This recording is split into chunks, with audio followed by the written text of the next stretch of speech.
Hi everyone, welcome you all in Madhav Accountancy classes. Guys, कल के lecture में हमने आप लोगों से एक chapter that is retirement and death पूरा का पूरा चैप्टर एक शॉर्ट में डिस्कस किया था। हर एक टॉपिक के बारे में उसके हमने आप लोगों से बहुत अच्छे से डिस्कशन की थी। वी होप आप लोगों को वो चैप्टर अच्छे से क्लियर हुआ होगा। गाइस, आज हम उस चैप्टर से रिलेटेड बहुत जबरदस्त क्वेश्चन, यस गाइस, बहुत अच्छे एमसीक्यू जो आपके CUET exam point of view से बहुत ज्यादा इंपॉर्टेंट रहने वाले हैं, आज हम आप लोगों से डिस्कस करने वाले हैं। इन एमसीक्यू को आपको बिल्कुल भी मिस नहीं करना है। बहुत जबरदस्त एमसीक्यू है, आपको इनको एंड तक जरूर मेरे साथ साथ करते चलना है ताकि आपको सारे एमसीक्यू क्लियर हो जाए। और आपको क्या करना है गाइस, मेरे से पहले आपको कमेंट करना है अपने आंसर्स को, जो ये एमसीक्यू मैं करवाने वाला हूं मेरे साथ साथ रीड करना है और मेरे से पहले कोशिश करनी है कि आप आंसर करो अपनी कमेंट के अंदर। चलिए गाइस, आज की वीडियो को हम स्टार्ट कर रहे हैं विद आवर फर्स्ट एमसीक्यू। देखिए क्या बोला गया है, what journal entry will be recorded for writing of the goodwill already existed in the balance sheet at the time of retirement of a partner। Right of करना है goodwill जो already appear कर रही है बैलेंस शीट में। मैंने बताया था कल के लेक्चर में, उसको हम ऑल पार्टनर्स में ओल्ड रेशो में डिवाइड करते हैं, राइट ऑफ करते हैं। तो एंट्री क्या होती है, जो ओल्ड पार्टनर्स है उनकी कैपिटल को डेबिट करते हैं टू मेक गुडविल। चेक कीजिएगा इस कौन सा ये हमारा ऑप्शन आ रहा है, इस चेक कीजिए। First, retiring partners capital, retiring केवल जो रिटायर हो रहा है, नहीं guys, all partners capital including retiring in all ratio two goodwill. Yes, बिल्कुल सही। रिमेनिंग पार्टनर्स कैपिटल नहीं गाइस, रिमेनिंग पार्टनर्स कैपिटल नहीं गाइस, तो बी इज योर ऑप्शन। चलिए गाइस आगे चलते हैं, बहुत अच्छा क्वेश्चन था ये वाला।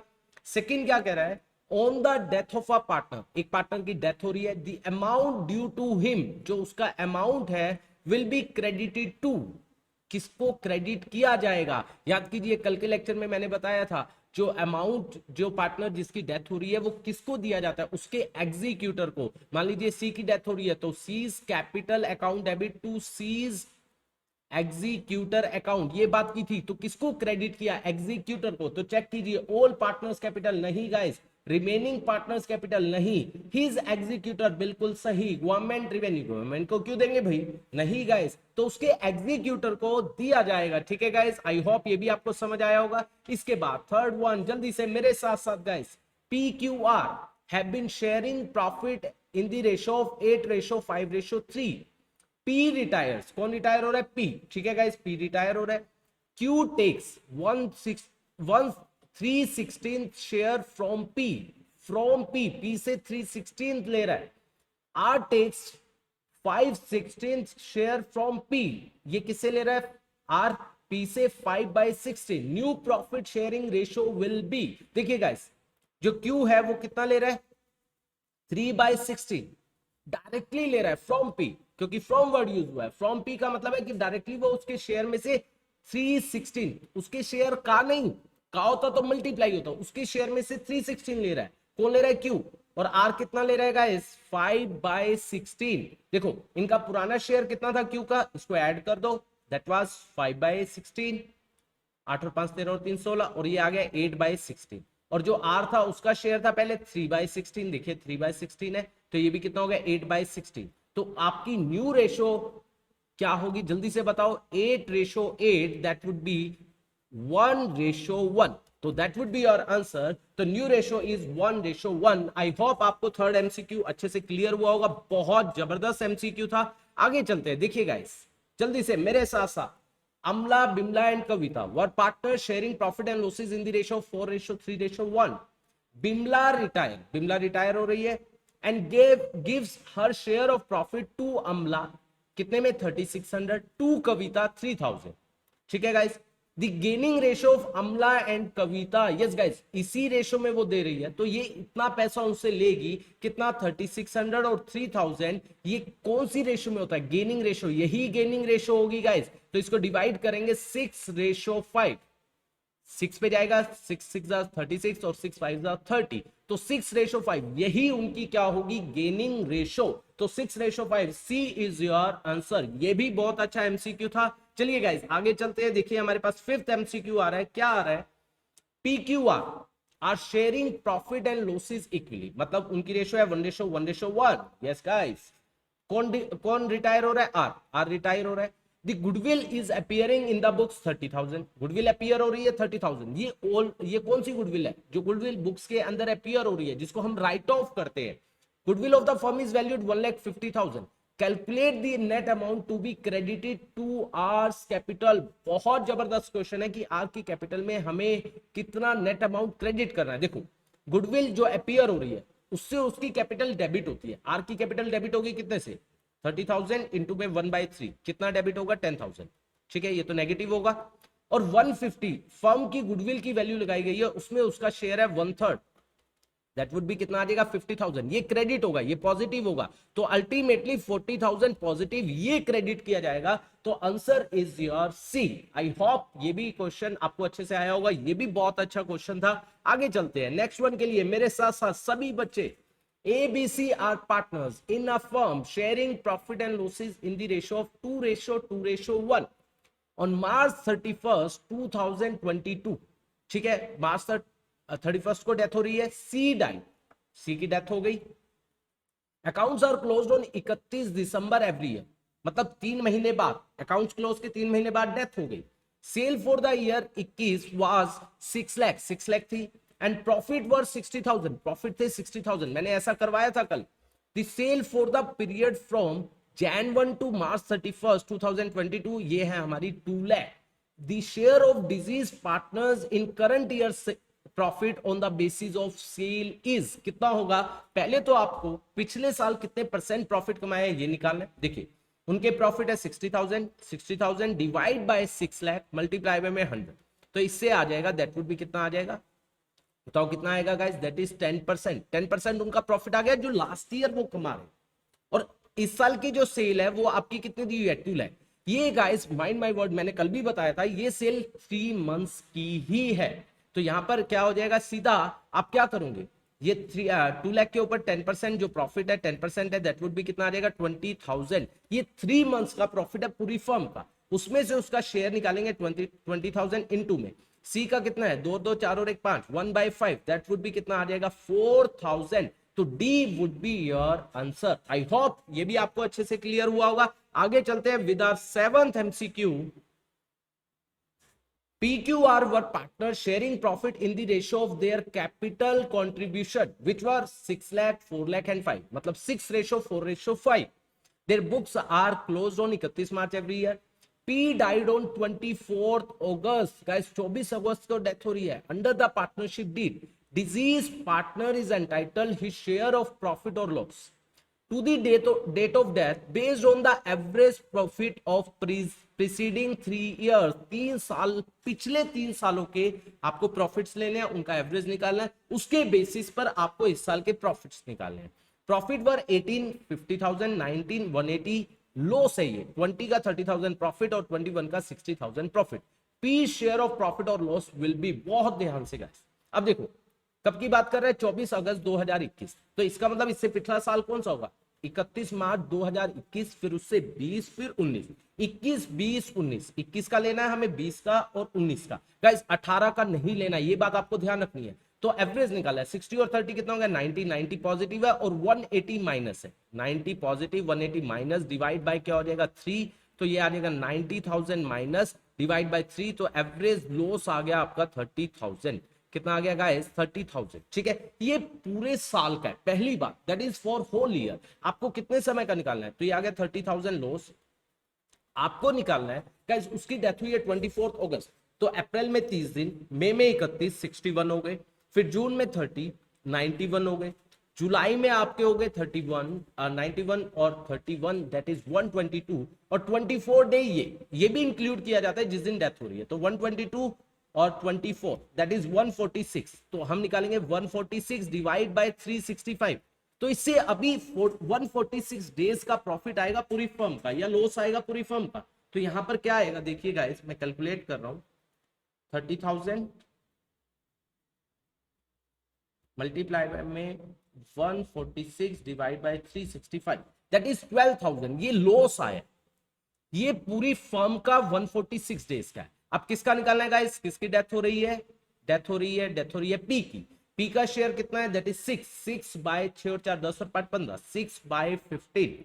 ठीक है गाइस, तो ये कितना आ जाएगा 15 15 8 120, 12,000 है 800, ये आ जाएगा 4800। ये लॉस आएगा गाइस, क्योंकि ये लॉस था, तो 4800 loss, the is your answer. I hope ये भी आपको अच्छे से क्लियर हुआ होगा। 7 बहुत अच्छा एमसीक्यू था। इसके बाद देखिए, at what rate is interest payable on the amount remaining unpaid to the executor of deceased partner in the absence of any agreement among the partner. कोई एग्रीमेंट नहीं है, when he opt for interest not for the share of profit। याद करो guys, section 37 मैंने बताया था, दो option दिए गए, उनमें से कोई भी चूज कर सकता है, या तो वो लोन मान सकता है उसके ऊपर 6% पर एनम, तो answer is your 6% per annum, या वो शेयर ऑफ प्रॉफिट ले सकता है। उसने बोला शेयर ऑफ प्रॉफिट नहीं ले रहा है, वो इंटरेस्ट की डिमांड कर रहा है, तो 6% पर एनम क्या मांग सकता है, वो इंटरेस्ट मांग सकता है। गाइस क्लियर है। इसके बाद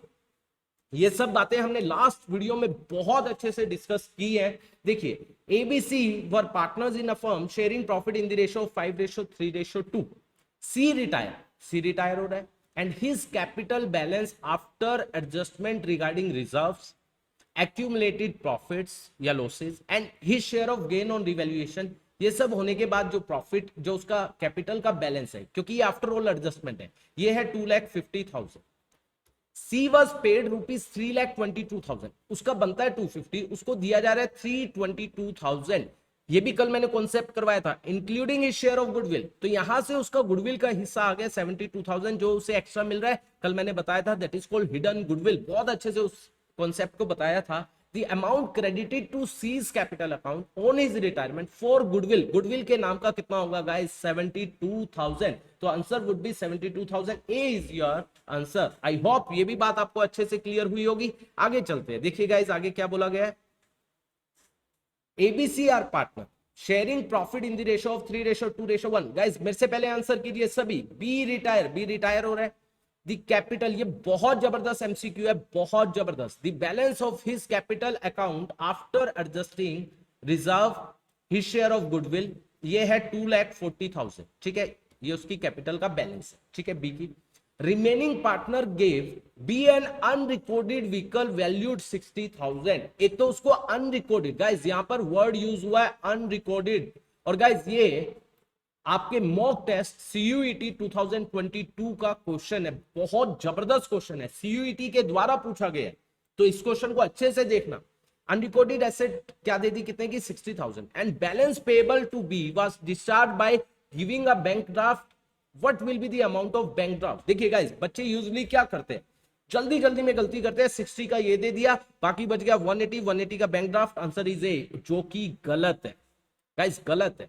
60,000 की उन्होंने अनरिकॉर्डेड एसेट दी है, तो जो अनरिकॉर्डेड एसेट है भैया, उसमें जो बी रिटायर हो रहा है वो भी पार्टिसिपेट करेगा, क्योंकि वो उस समय, जब तक बी है उस समय पाई गई है, तो उसमें वो भी पार्टिसिपेट करेगा। तो 60,000 में उसका हिस्सा भी है कितना, 2/6, तो 20,000 उसका भी हिस्सा है।